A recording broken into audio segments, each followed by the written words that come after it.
Hỡi, biết đây là sao? Ai chứ, ơi ôi dô, cho nên chẳng đi học đâu đây là thế luôn. Mà nói về, của bác này tôi dịch, dông là sự lô. Ơi, hỡi, rồi linh giờ đi là su. Chú so, rồi linh mà là su lấy. Ô dô, chú say mà là tìa. Ô, ô đi chả, giờ tôi cũng kỹ sư. Mới cho mô lô. Ơi, rồi linh đó mà đây tôi là su. Ơi, chú so, tôi nói, dòng giờ là tìa. Ôi, chẳng đi là tìa. Ôi, sao tìa, ôi, chả sợ bóng đó đây là tìa, rồi nó chê. Tao dùng là lô.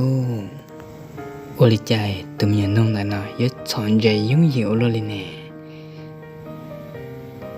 Chỉ là chị yếu rào sáy, ở tụi nông là sĩ chân dây là sẽ lại.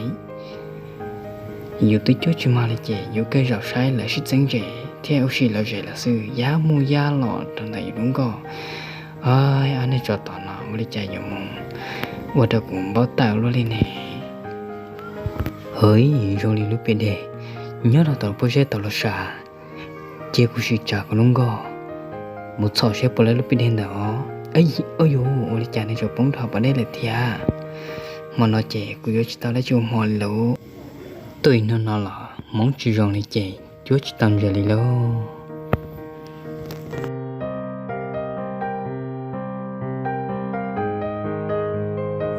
Thảo là rong lì lúc bên đây.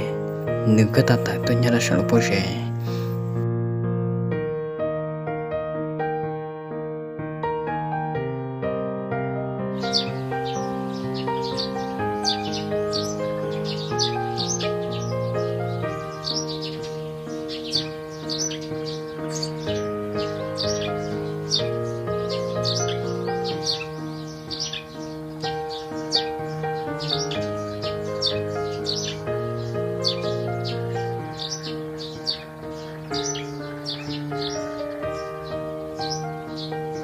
Hỡi, rồi tụi nó là thế lúc về đây là sẽ chắc chắn nó lại chỉ có sự một cái gì một sao số rồi chả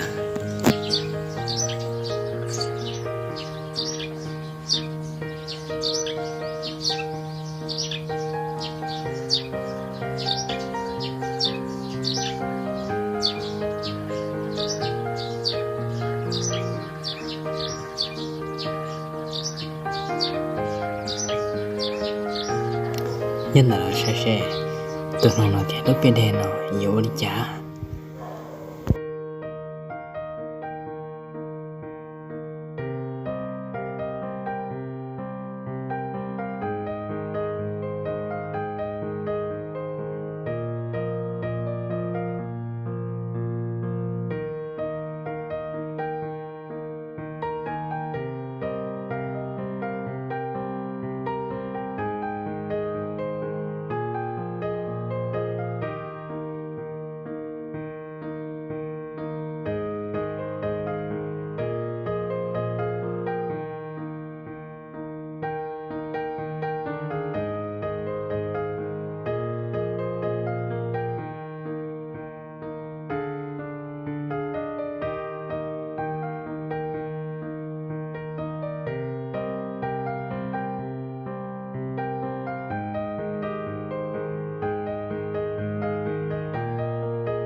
Hỡi, chỉ nó lúc về đây, tại tôi không có nhớ lại, do lên là một số tao.